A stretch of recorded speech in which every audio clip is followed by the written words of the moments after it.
मैं ज्यादा नहीं बोलूंगा, लेकिन शांति से सुनिएगा। टूटे फूटे शब्द, वो टूटे फूटे का आप लोग जोड़ लोगे तो, क्योंकि मोती जब बिखर जाते हैं लेकिन आप उसमें अगर सुई के साथ धागे को लेकर के पिरोगे तो एक साथ माला बन जाएगा। पुरोना कुछ मोती पूर्व वक्ता महापुरुष, कुछ हमारे माध्यम से, कुछ आगे जो वक्ता आएंगे उनके माध्यम से पिरोना आप सर्वप्रथम परम मंडल में प्राप्त प्रकलेश्वर कांड करणाले भक्तवान कल्पतरु अखिल कोटि ब्रह्मांड नायक परम पूज्य सद्गुरुदेव भगवान श्री दाता दयाल के पावन चरणों में दंडवत प्रणाम। आज के सत्संग के मुख्य अतिथि मोदी वो तो सदा वृक्ष में रहते हैं, लेकिन माता पिताओं का हमेशा उद्देश्य रहता है क्योंकि बालक आगे बढ़े, तो ये भाव है, विनम्र भाव है। आज के सत्संग के मुख्य अतिथि मोदी पूज्य स्वामी जी के नाम में कभी लिया नहीं, आज तक लेना उचित नहीं है। विशेष कृपा मेरे जैसे अनपढ़ गंवार के ऊपर सभी महापुरुषों के ऊपर बनी रहते हैं।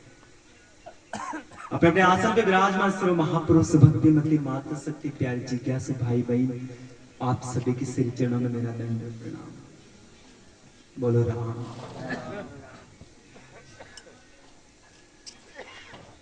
मनुष्य जन्म मिलना बड़ा मुश्किल है, सुनिए। और मनुष्य जन्म मिल जाता है तो उद्देश्य क्या रहता है? रामचरितमानस में तुलसी बाबा कहते कि बड़े ही बाग मानुष तन पा, सूर्य दुर्लभ सद ग्रंथन गा। और भागवत में दुर्लभ मानुषो देहु दे नाम सणभंगुरे तत्रा विदुर्लभम मन बेकुंतम प्रिय दर्शन। बड़े भाग्य से जीवन मिला है।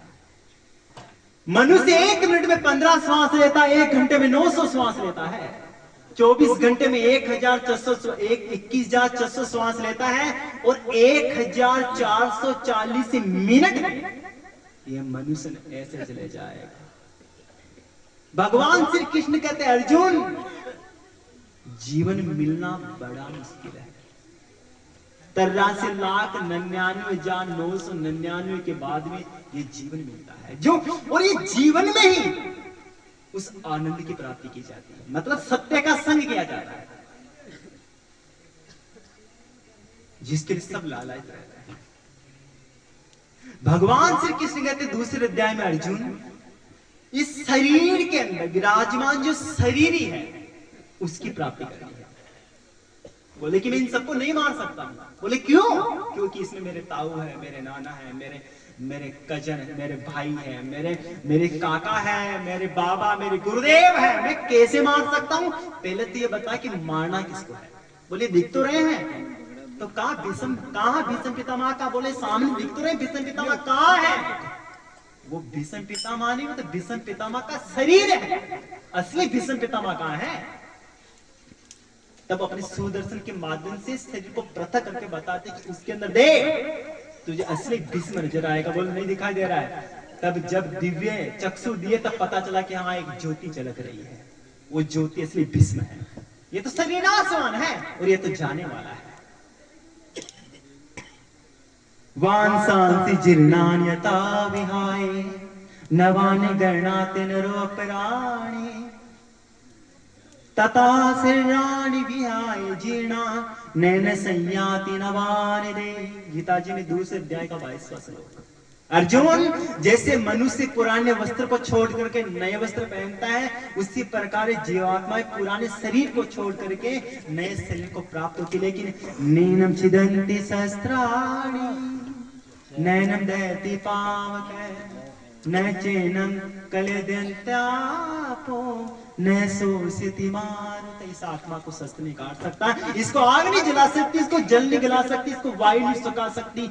यह सत्य का संग तुझे इस सत्य के नहीं करनी।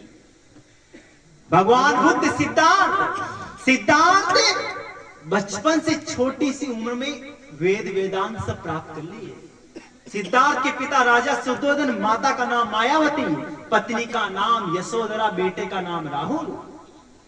सिद्धार्थ को कहा राजा शुद्धोधन ने कि कोली वंश की राजकुमारी या 4 बहनें, तुझे उनमें से एक का वर्ण करना। बोले मेरी इच्छा नहीं विवाहित जीवन जीने की, मुझे शादी नहीं करना है। तो क्या करना चाहते हैं? बोले कि अभी वो पता नहीं, लेकिन मुझे उसकी खोज करनी है, मुझे शादी नहीं करनी है।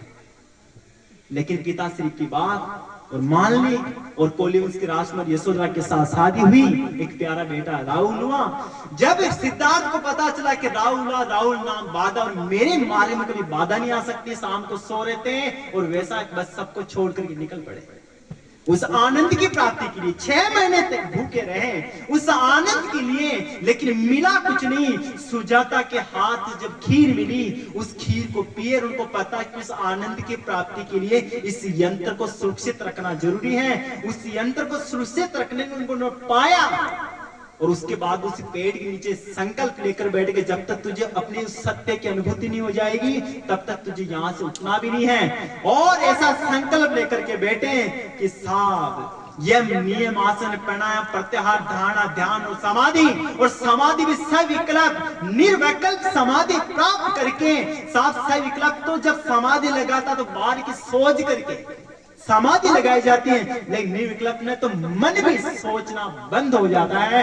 बस केवल सत्य की अनुभूति रहती है। उस सत्य की अनुभूति प्राप्त की तब जाकर के वो सिद्धार्थ बुद्ध बन पाए हैं, जिनको बुद्ध भगवान कहते हैं। भगवान बुद्ध ने कभी नहीं कहा तुम मूर्ति की पूजा करो, उस मूर्ति को करो, नहीं, ये तो सब आडंबर है। तुझे तो उस सत्य को पहचानना है कि वो क्या है, और तू मुझे जानो। लेकिन हमारा तो कैसा दुर्भाग्य कि दारू पी पी के मर जाता तो भी जजार बिठा बनाएगा। नहीं साहब कृपा कर जो अंदाता, अब खेत पे जाते बिठाते हैं, ध्यान रात 4-5 मक्की के डोके लगाते, मक्के तो खाते हैं। जजार जी महाराज साहब माँ क्या क्या मंदिर था, क्या क्या मुझे ध्यान राख जो वहां रोज तो आने नहीं जाने वाले, खाना खुद नहीं जाने वाले। यही करते हैं ना, वहां जाकर के भगवान ध्यान रखना साहब, जन्माष्टमी को न जाने नारियल फोड़ा, क्या क्या फोड़ा, ध्यान रखना, ये करना। लेकिन होगा क्या? वो हमारी आंखें अंधारा, आपके आगे उजाला, मतलब तो इतनी जिंदगी से बर्बादी के अंधेरे में भी तो उजाला में कब आएगा? वहां पे प्रभु अंधेरा जो अब क्या वो रोज ताड़ने आएंगे? अगर आपको मक्के खाने आएंगे तो कोई नहीं ताड़ो, खुद को जाकर वहां बरबोड़ी डालनी पड़ेगी बैठने के लिए, सोने के लिए ठंडी के अंदर। आप उसको पहचानिए, जाने वाला है। दाता दयाल के शब्द शरीरों में अंतर है, आत्मा निरंतर है, और ये सतगुरु जी का मंत्र है। ये असत है, ये जड़ है, दुख द्वैत नाशवान है, जो आना जाना बदलता रहता बदलता रहता है। ये आकार युक्त है, ये बदलता रहता है, लेकिन आत्मा सत्य है, वो चित्त है, वो आनंद, वो अद्वैत है। उनमें आना जाना निराकार है, वो अच्युत है। उसमें आना जाना जन्मना मरना कुछ नहीं होता है। अपने को उसकी प्राप्ति करनी है, लेकिन उसकी प्राप्ति के लिए बहुत कुछ कुरीतियों को त्याग करना पड़ेगा। गीता जी में 15वें अध्याय का 5वां श्लोक, निर्माण मोहा जित संग दोषा अध्यात्म नित्या विनिवर्त कामा द्वंद्वे विमुक्ता सुख दुख संगे गच्छन्ति मूढ़ा पदव्यम तत्। हे अर्जुन, जिसका मान और मोह नष्ट हो गया है, ममता मेट मिलो मोहन से। दाता दयाल के शब्द है, राजा रंक अमीर ओलिया सभी के गला में फांस, वो ममता रूपी फांस है, ये मेरा है। जब तक मोह के दलदल में फंसते रहोगे तब तक आनंद की प्राप्ति नहीं हो पाएगी। राजा रंग अमीर हो लिया, सबके गला में फांस, और फांसी तोड़ गया कोई सूर्या जग से पाया उदास, मुझे उसकी प्राप्ति करनी है। जिसका मान और मन नष्ट हो गया है, जो दोष और आसक्ति को जीत लिया है, जिसकी मुझ परमेश्वर परमात्मा के स्वरूप में नित्य स्थिति है, वह सुख दुख नामक द्वंद्वों से विमुक्त ज्ञानी जन उस अविनाशी परमपद को प्राप्त होता है, जिसका 3 काल में कभी नाश नहीं होता है। बाद योग नाम रूप सब नहीं किसी का नाश, ओम प्रकाश महापुरुषों ने पद पाए अविनाश। वो अविनाश सब रूपी सत्य है, सचिदानंद रूपाय विशोधवत्याल हेतु है, वो सत्य है, वो चित्त प्रकाश में है, वो आनंद में है। और जब उस आनंद की प्राप्ति हो जाती है तो कुछ बचता ही नहीं है। अभी हमारे को सोचना कि करना क्या है साहब। हम जो नासवान है, जो बिगड़ने वाला है, अब उसको इस सत्य मान कर क्यों ले जाए? तुलसीदास जी महाराज ने गलती की थी। तुलसीदास जी महाराज की जब शादी हुई, पत्नी का नाम रत्नावली। कुछ समय तक साथ रहते हैं, समय चलता रहता, रत्नावली अपने माई की चली गई, पतिदेव की आज्ञा मांगती है, तुलसीदास जी की सुनो ना, काफी समय हो गया, मैं कभी अपने माई के माँ से मिलने भी नहीं गई, मुझे जाना है। तुलसीदास जी महाराज इतना मोह में फंसे हुए थे कि तुम्हारे बिना मैं रहूंगा तो कैसे, तुम जा तो रही हो, वापिस पता नहीं कब लौटोगी, वापिस कब लौटोगी। इधर निकल पड़ी, इधर तुलसीदास जी महाराज की पत्नी रत्नावली माई के इधर तो पहुंची ना, और इधर से तुलसीदास जी महाराज मोह में फंसे हुए थे, तो पीछे के पीछे निकल पड़े। सामने नाला बेरा, इस नाली को कैसे कूदे। एक खेवटिया पास में था, उस खेवटिया को बोले भैया तुम्हारा नाम लेकर आना, जरा मुझे नाला पार लगा देना। बोले तुलसीदास जी महाराज पागल हो रहे हो, ये हवा चल रही है, पानी बह रहा है, बारिश आए जैसी हालत में आप तो डूबोगे, आपके साथ मेरी नाव भी डूबेगी, मुझे भी डूबना पड़ेगा, मुझे नहीं जाना। तुलसीदास जी महाराज का इतना मोह था कि उस नाले में कूद पड़े, कैसे करके वो किनारा लगे, तो एक लकड़ा फंसा हुआ, तो उस लकड़े के पैर देकर के नाले को पार किया। तुलसीदास जी महाराज अपने ससुराल के घर के पास पहुंचे, तो मेन गेट पे जाकर देखा तो अंदर से तो लॉक हो रखा है, अंदर से बंद है। तो अब पत्नी से मिले तो कैसे, पीछे जाकर कोई रास्ता देख रहे जाए तो कैसे अंदर जाए। तो पीछे एक पेड़ था, सूखा पेड़, और उस पेड़ पे पैर रख करके उस दीवार के पास कैसे पहुंचे थे, रस्सी लटक रही थी, उस रस्सी को पकड़ के छत पे जा चढ़े। अपने तुलसीदास जी महाराज पत्नी रत्नावली से मिले। रत्नावली कहते मेरे पतिदेव रात की आधी पैर हो रही है, आप कैसे आए, कैसे, बारिश का माहौल चल रहा है, बिजलियां चमक रही, कैसे आ गए। बोले सब व्यवस्था कर रखी थी। बोले बताओ। ऊपर छत पे जाकर देखा तो वहां पे रस्सी, बारिश के समय में एक सांप लटक रहा था। बोले इस नाले को कैसे कूदे। नाले के पास गए तो वहां पे कोई लकड़ा नहीं फंसा हुआ था, मुर्दे की लाश फंसी हुई।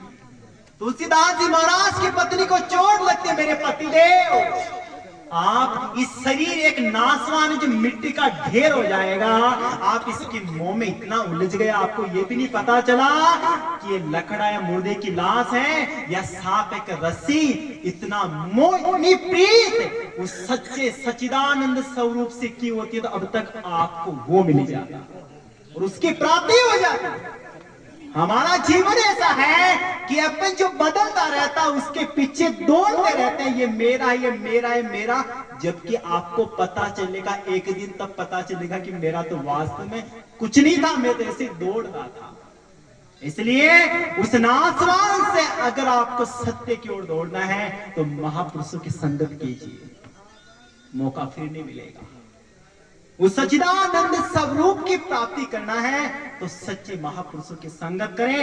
राजा जनक के पास सुखदेव मुनि गए, खड़े रहे, लेकिन परीक्षा के साथ जब उपदेश देते हैं तब कहा कि सुन सुखदेव परम बड़भागी, तू सकल दृश्य का त्यागी, अपने आप को सत्य कर जानो, यही ज्ञान निज ज्ञान बखानो, भक्ति योग और सांख्य विचारा, जिन चेतन से चेते सारा, सो चेतन सुखदेव तू ही है। ये महावाक्य राजा जनक ने कही है, वो चेतन तू है, लेकिन तू सबका सरदार की गुलाम कैसे हो रहा, भूलकर अपने को प्यारे पेट खातिर रो रहा। तू सत्य स्वरूप है लेकिन फिर भी गुलाम हो चुका है। होगा क्या, हमारे को करना क्या है, महापुरुषों के पास जाकर के, गीता जी में 4 अध्याय का श्लोक है, तद्विधि प्रणिपातेन पर प्रश्नेन सेविया उपदेक्ष्यन्ति ते ज्ञानम् ज्ञानीन स तत्वदर्शिने। उनके पास जाकर के श्रद्धा पूर्वक उनको दंडवत प्रणाम करना से और श्रद्धा पूर्वक प्रश्न करने से वो महापुरुष तुझे उस तत्व ज्ञान का उपदेश करेंगे, और वो परम तत्व है सच्चिदानंद स्वरूप। इसलिए कहा गया, अचराम जी महाराज कहते कि सदा सत्संग की महिमा, मुबारक हो मुबारक हो, धन्य ऐसे सत्संग में गंगा। जगत को जलता देख करके ज्ञान के वसीभूत में जल रहे, जगत को जलता देख करके प्रभु ने ज्ञान घटा भेजी, ज्ञान रूपी घटा बुझावे ताप देव, आध्यात्मिक और आदि देव आदि भौतिक तीनों ताप को बुझा देती है ये ज्ञान रूपी गंगा। शोक और संशय सब भागे, गर्जना संतों की सुन के, अब बरसा रे ज्ञान रूपी अमृत को, बरसा रे ज्ञान अमृत को, मुबारक हो मुबारक हो। मुबारक यानी धन्य है, ये उर्दू शब्द है मुबारक। बिना जप योग यज्ञ तप के सत्संग भव तारण करता। अगर सत्य की अनुभूति करना है और जब सत्संग ही कर लिया है तो जप तप योग यज्ञ फिर आवश्यकता नहीं है। इसलिए लेकिन यहां पे फिर एक शब्द आ जाता है, भक्तमाल में कहा गया है कि निराकार की प्राप्ति करना हो तो फिर साकार को पहले समझना पड़ेगा, और साकार को जब समझ लिया तो फिर खत्म, फिर वो केवल एक बचेगा केवल। इसलिए जितना ज्यादा अभ्यास करो, बार बार करते करते अभ्यास जन्म तो सुजान, बस सच्चिदानंद में, सत्य में, चित्त में, आनंद में, अद्वैत में, निराकार में, अच्युत में, बार बार ये अभ्यास करो। जितना ज्यादा अभ्यास, उड़ते बैठते चलते फिरते रोते हंसते सुख में दुख में, जो महापुरुष सतगुरु ने ब्रह्मनिष्ठ ब्रह्म सर्वोत्तम ने जो आपको ज्ञान उपदेश दिया है, उस ज्ञान उपदेश का बार बार अमन करते रहे, मनन करते रहे कि मेरे जीवन का लक्ष्य वास्तव में हूं क्या।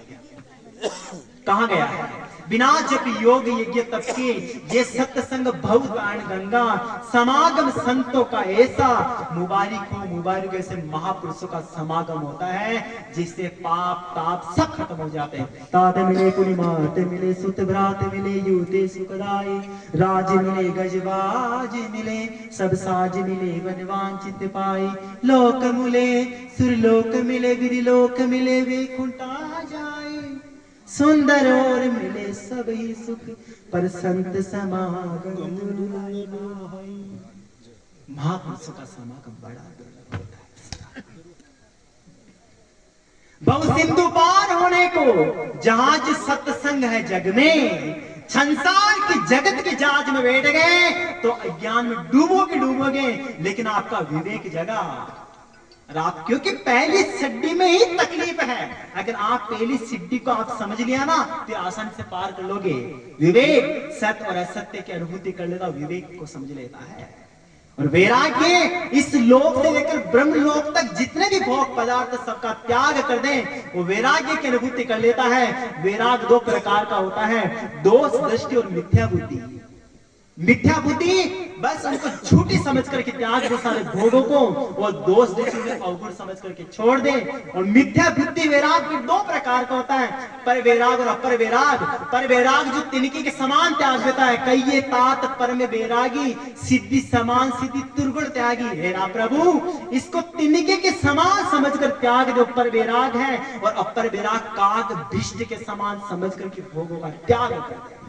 तेरा पर वैराग चार प्रकार का, वसीकार व्यतिरिक्त अलग अलग व्याख्या है। वैराग शब्द समदम श्रद्धा उपराम और समाधान तितिक्षा, और बस मुमुक्षुता मोक्ष की तीव्रता इच्छा हो, तब जाकर के उस आनंद की प्राप्ति होती है। बिना जप योग यज्ञ तप के ये सत्संग भव तारण गंगा, राम बहु सिंधु पार होने को जहाज सत्संग है जग में, खेवटिया महात्मा साधु मुबारक हो। अचल राम जी महाराज प्रमाण करके बोल रहे हैं, हजारों खल कुटिल पामर कितने पशु समान इस सत्संग से तिर गए। हजारों खल कुटिल पामर सत्संग से तिर गए पापी, अचल राम फिर भी तिरते जाए, मुबारक हो। आप सबसे प्रार्थना है, समय चूके ना कर पाया, समय जा रहा है, टाइम इज मनी, समय धन की तरह है, हमारे को समझना है। इंग्लिश में कहा गया everything is possible in the power of practice, focus in heart, कि बार बार प्रयास करो कि वास्तव में मेरे जीवन का लक्ष्य है क्या, या आपको सोचना है कि मुझे करना क्या है, अदरवाइज लाइफ इज डन, जीवन खत्म हो जाएगा। तो आप सबसे प्रार्थना है कि करना क्या है।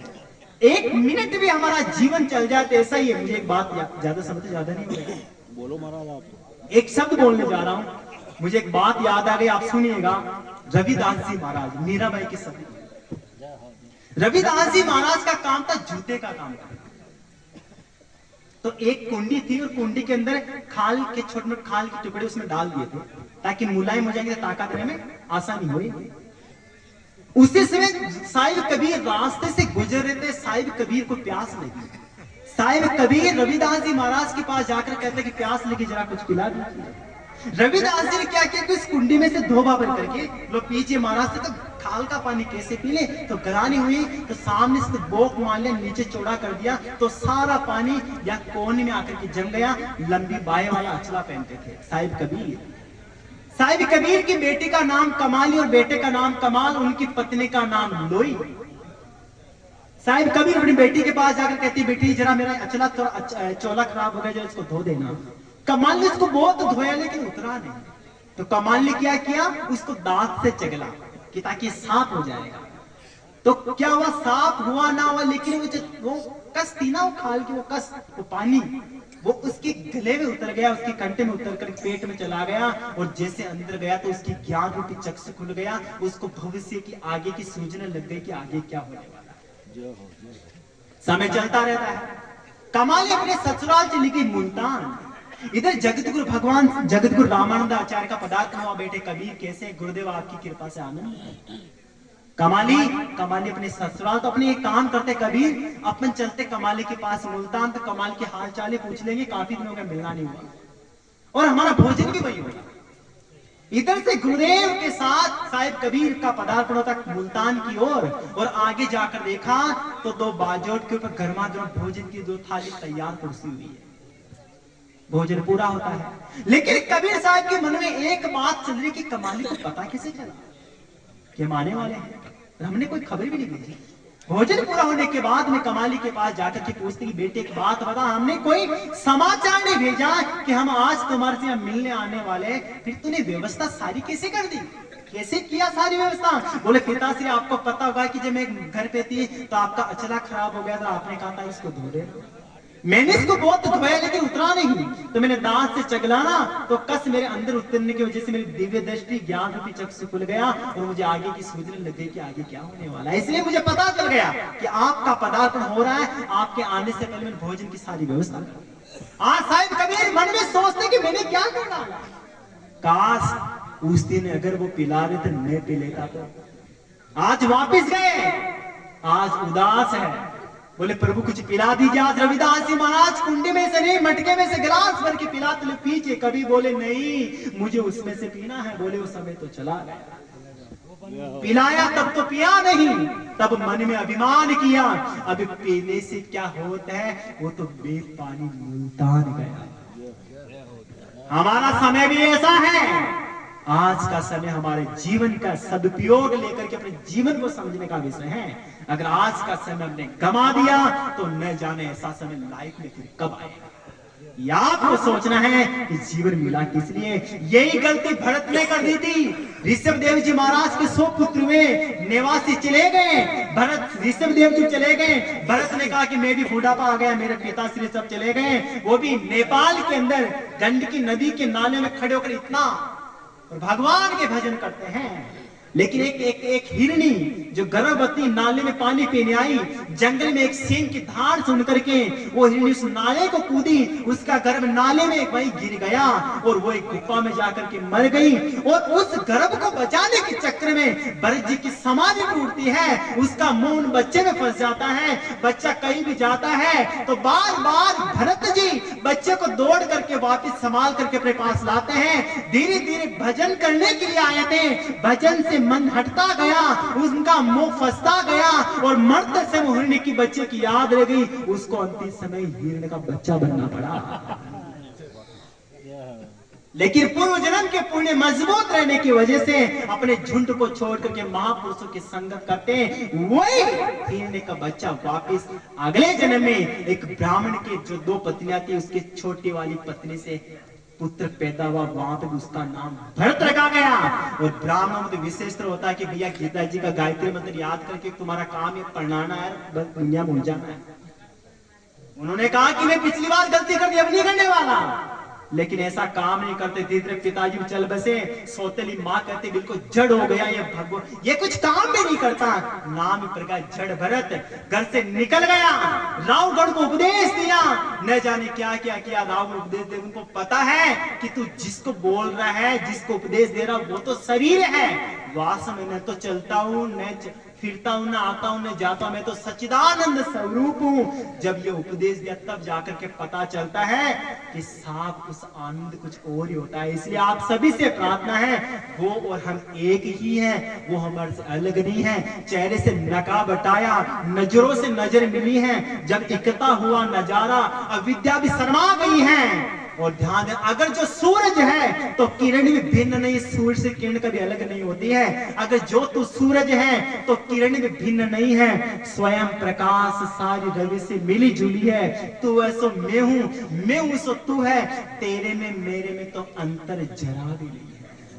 तो आप सभी से प्रार्थना है, मेरा जीवन में बड़ा सौभाग्य है, हमारे शंकरलाल जी और विश्राम जी भैया जिन्हें कोशिश किया परिश्रम करके छगनलाल जी की प्रथम पुण्यतिथि के ऊपर ये सत्संग में गंगा रखी है। बड़ा सौभाग्य है इन सबका। भगवान श्री दाता दयाल की कृपा आप नारायणिया पूरा परिवार के ऊपर सदैव बनी रहे। ऐसे सत्संग करते रहे, सत्संग कराते रहे, अपने जीवन को धन्य बनाते रहे। सावधान हो जाइए, गीता जी अपन सब काफी लोग गंगा जी जाते हैं नहाने के लिए, तो हम तो आधी बार गंगा जी के बीच में रहते हैं। वहां तो क्या है कि अब यहाँ पे तो अपनी एक बाल्टी भी अगर स्नान कर लेते हैं ना, तो वहां पे यहाँ पे शैम्पू लगा सकते हैं, साबुन लगा सकते हैं, लेकिन वहां पे तो शैम्पू भी नहीं लगा देते गंगा जी में। लगता है कि वो ऊपर ये जो खोरी जम जाती है वो उतर भी नहीं सकती, वापिस आ जाती है। लेकिन मैं फिर कह रहा हूं, वहां पे हमारा कहते कि तन मन पवित्र हो ना हो, लेकिन सत्संग में आपने स्नान कर लिया, तन मन सब पवित्र हो जाएगा, हमारा कल्याण हो जाएगा। आप सभी से प्रार्थना है, खूब आनंद करें, भगवान के भजन करें, संत महापुरुषों को बुला करके सत्संग करते रहें, अपने जीवन को धन्य बनाते रहें। इसी के साथ में अपनी वाणी को प्रणति करता हूं। उठाइए दोनों हाथ प्रेम से एक बार प्यार से।